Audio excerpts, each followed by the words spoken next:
BNP মহাসচিব মির্জা ফখরুল ইসলাম আলমগীরকে রাজধানীর গুলশানের বাসা থেকে আটক করেছে। কোনো ব্যক্তির কারণে, কোনো নেতার কারণে, কোনো কর্মীর কারণে মানুষের আস্থা নষ্ট হয়, তাকে আমরা ওন করতে পারবো। দর্শক দেখতে পাচ্ছেন মির্জা ফখরুলকে সেনাবাহিনী আটক করে নিয়ে যাচ্ছে এই মুহূর্তে রাজপথে উত্তর। এদিকে আজ তারেক রহমানের আদেশে মির্জা ফখরুল ইসলামকে আটক করেছে সেনাবাহিনী। লক্ষ লক্ষ টাকার দুর্নীতির অভিযোগে বিএনপি দলের উপর সরাসরি অ্যাকশন নিচ্ছে আন্তর্জাতিক মহল। আসলে দেশটা একটা তামাশার জায়গায় আছি আমরা, বুঝছেন? স্রেফ তামাশা ছাড়া আপনি যদি রাষ্ট্র গঠন করতে চান, সবাই একমত হবেন না কেন? নতুন সরকার দায়িত্ব নেবার পর প্রশাসনে বড় রদবদল শুরু হয়েছে, কিন্তু সবচেয়ে বড় চমক এসেছে গভর্নর পদে। উচ্চ মূল্যস্ফীতি, ডলার রিজার্ভে চাপ, ব্যাংক খাতে আস্থাহীনতা, ঋণ খেলাপি স্ফীতি। যাকে ঘিরে এতদিন অনেক আশা ছিল, সেই সাবেক যুব ও ক্রীড়া এবং স্থানীয় সরকার উপদেষ্টা আসিফ মাহমুদ সাজিদ ভুঁইয়ার বিরুদ্ধেই এখন দুর্নীতির পাহাড় গড়ার চাঞ্চল্যকর সব তথ্য বেরিয়ে আসছে। নাহিদরা কি ভুলে গেলেন সেই মায়ের আর্তনাদ, যে মা তার শিশুকে পৃথিবীর আলো দেখাতে পারেননি? বিএনপি আওয়ামী লীগ ঘটনা শুরু হয়ে গেছে, এদিকে জামাত শিবির, এনসিপি, আওয়ামী লীগের খুশির বন্যা। বিএনপি আওয়ামী লীগ মারামারি শুরু হয়ে গেছে প্রত্যেক দিন বিভিন্ন জায়গায়। অলরেডি 4 জন নিহতের খবর পেয়েছি, অফিস ভাঙার খবর পেয়েছি, এবং টুকটাক মারা, হাত পা ভেঙে দেয়া, এটা প্রতিনিয়ত ঘটছে। এই মুহূর্তে সারা দেশেই অসংখ্য ঘটনা ঘটতেছে এবং আজকে মির্জা ফখরুল ইসলাম আলমগীর বিপদের মুখে পড়েন তারেক রহমানের নির্দেশে। দর্শক শ্রোতা, বিএনপির অনেক নেতাকর্মীরা চাঁদাবাজি করতেছে এবং অনেক টাকা পাচার করতেছে। এই নিয়ে দেশের যখন প্রত্যেকটা জনগণ বিএনপির বিরুদ্ধে কথা বলে, ঠিক তখনই এখন তারেক রহমান একটা পদক্ষেপ নেন এবং অসংখ্য নেতাকর্মীকে গ্রেপ্তার করান। আপনারা দেখতে পারবেন এই মুহূর্তে বাংলাদেশের পরিস্থিতি এবং শাহবাগ যে আবারও উত্তাল হয়। বিএনপি জামাত মুখোমুখি এবং আন্তর্জাতিক বিভিন্ন চাপও বাংলাদেশে আসে বাংলাদেশের এই দুর্নীতিগুলোর কারণে, সেই সবও দেখতে পারবেন। আসুন আমরা কথা বাড়াচ্ছি না দর্শক শ্রোতা, আমরা সরাসরি ভিডিওর মূল আলোচনায় চলে যাচ্ছি। ভাবুন তো, দেশে মুদ্রাস্ফীতি বাড়ছে, ডলার সংকট, ব্যাংক খাতে আস্থা নড়বড়ে, ঋণ খেলাপির পাহাড় জমে আছে। ঠিক এমন সময় কেন্দ্রীয় ব্যাংকের গভর্নর পদে এলেন একজন ব্যবসায়ী। বাংলাদেশে আগে কখনো এমনটা হয়নি, এমনকি বিশ্বেও বিরল। এটাই এখন দেশের সবচেয়ে আলোচিত নিয়োগ। বাংলাদেশ ব্যাংকের নতুন গভর্নর মোস্তাকুর রহমান। অনেকে বলছেন দারুণ সাহসী সিদ্ধান্ত, আবার অনেকে বলছেন এটা কি ঝুঁকিপূর্ণ পরীক্ষা। চলুন খুলি এই গল্পের ভেতরের গল্প।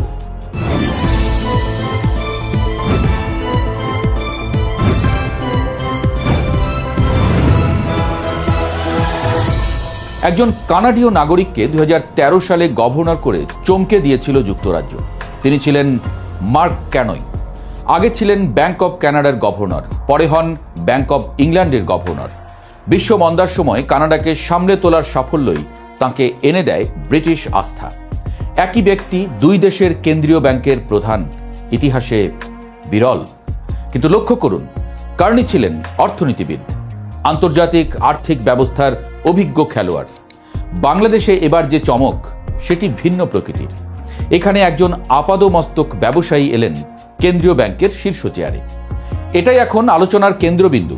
বাংলাদেশ ব্যাংক পরিচালিত হয় বাংলাদেশ ব্যাংক অর্ডার 1972 অনুযায়ী। সেখানে গভর্নর নিয়োগের সুনির্দিষ্ট যোগ্যতার তালিকা নেই।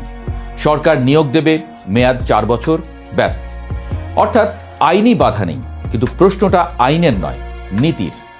উন্নত দেশগুলোতে গভর্নর নিয়োগের ক্ষেত্রে আর্থিক বাজার, মুদ্রানীতি, আন্তর্জাতিক অর্থ ব্যবস্থায় অভিজ্ঞ, এসবই মূল বিবেচ্য। ভারতের দিকে তাকাই। ব্যাংক অফ রিজার্ভের গভর্নররা সাধারণত আমলা বা অর্থনীতিবিদ। পাকিস্তান, শ্রীলঙ্কা, নেপাল, জাপান, দক্ষিণ কোরিয়া, সব জায়গায় অভিজ্ঞ ব্যাংকার বা অর্থনীতিবিদই আসেন। কারণ কেন্দ্রীয় ব্যাংক শুধু অফিস নয়, এটি অর্থনীতির ব্রেইন। এখন আসি বাংলাদেশ ব্যাংকের কাজটা আসলে কি। অনেকে ভাবেন কেন্দ্রীয় ব্যাংক শুধু টাকা ছাপে। বাস্তবতা অনেক জটিল।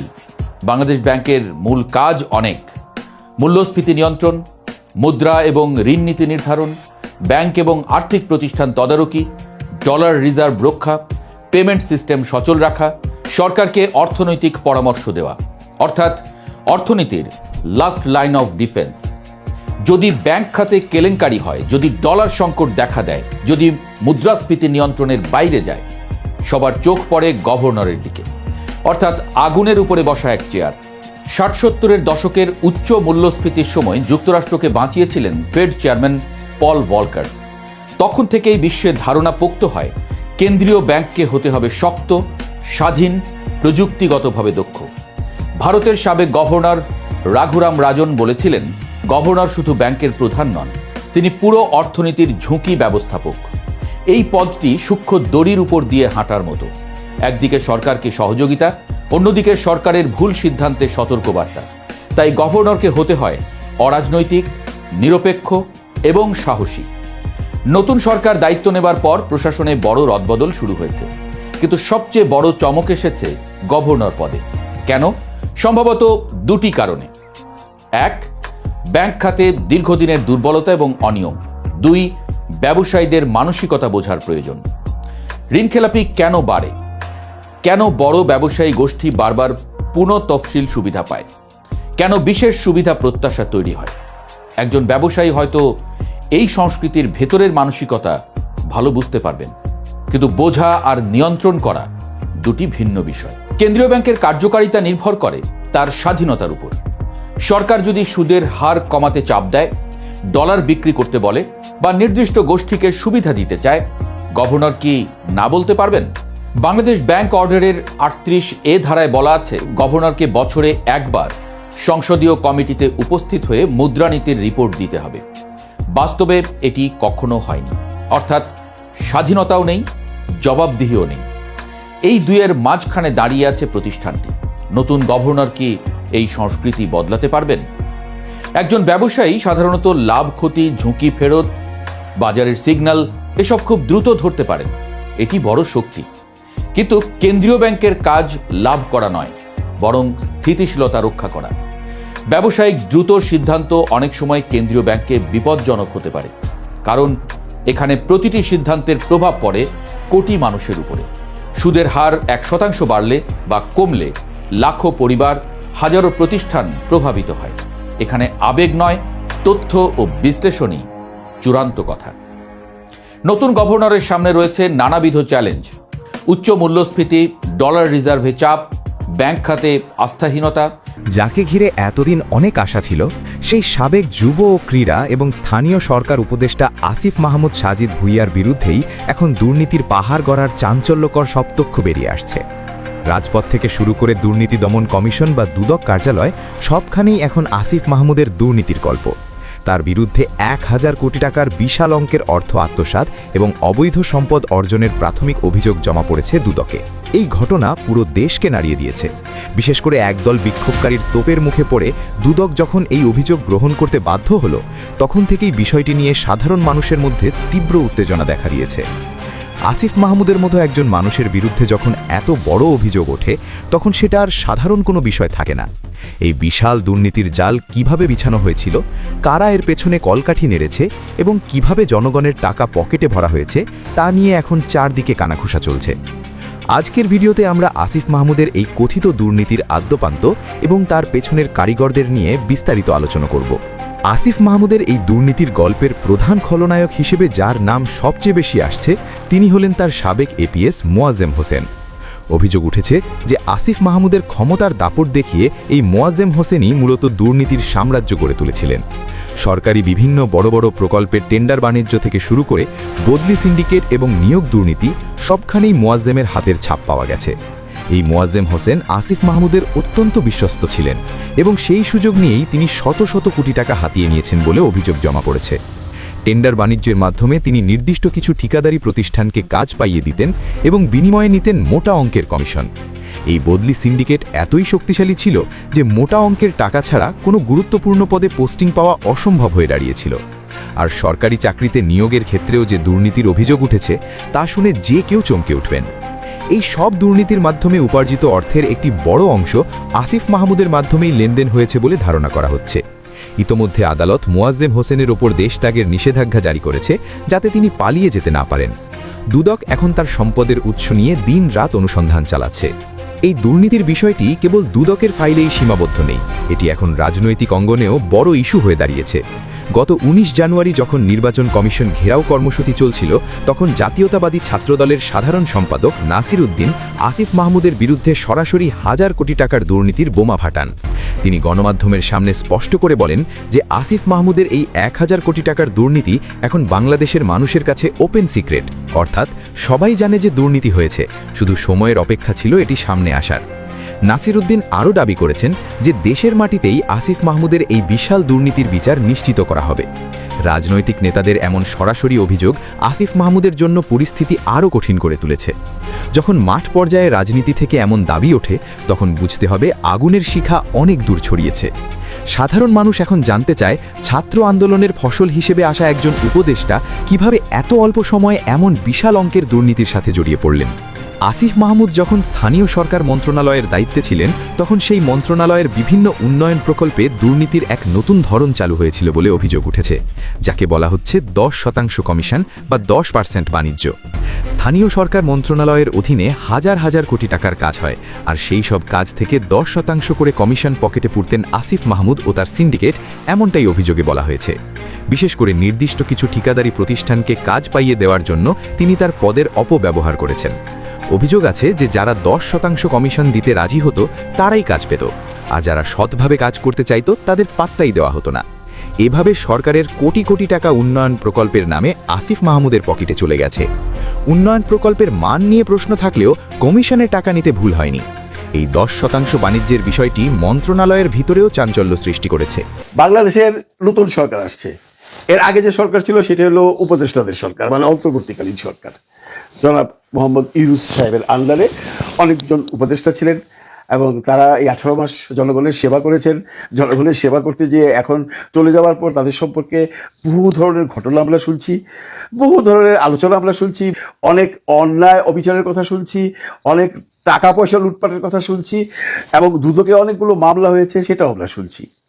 এখন এই মামলাগুলোর কতটুকু ভিত্তি আছে এবং এই মামলাগুলো কি সত্য না এই মামলাগুলো শত্রুতামূলক মামলা, সেটা দুদক বিবেচনা করবে।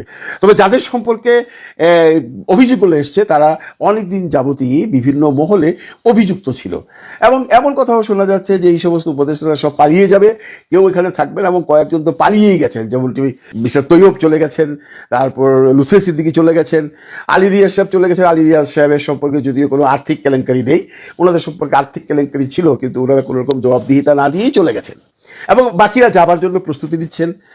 এবং অনেকে এই কথা বলছেন যে এই সমস্ত যারা উপদেষ্টা ছিলেন তাদের কোনো খোঁজ খবর পাওয়া যাচ্ছে না, তারা কে কোথায় আছে জানি না, তারা লুকিয়ে আছেন বা তারা গায়েব হয়ে গেছেন বা তারা টেলিফোন ধরছেন না।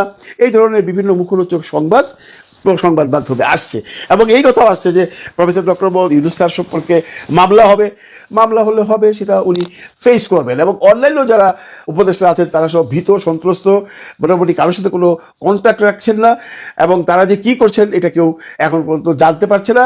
এবং সরকারকে অনেকে অনুরোধ করছে যে এরা যেন দেশ থেকে পালিয়ে যেতে না পারে, এই জন্য যেন সরকার সচেষ্ট হয়। আমরা অবশ্যই একটি কথা বলি যে যদি কোনো উপদেষ্টার সম্পর্কে কোনো রকম অভিযোগ থেকে থাকে এবং সেই অভিযোগ বিচার কার্য শেষ হওয়ার আগ করতে কাউকে যেন দেশের বাইরে যেতে দেওয়া না হয়, তাহলে যেটা হবে যে প্রতিবারই মানুষ অন্যায় করবে, অবিচার করবে, যদি করে থাকে এবং পালিয়ে যাবে বা চলে যাবে, তার কোনো বিচার হবে না। তাহলে পরবর্তী জেনারেশন যারা আসবে, পরবর্তীতে যে সমস্ত উপদেষ্টারা আসবেন, তারা একই কাজ করবেন।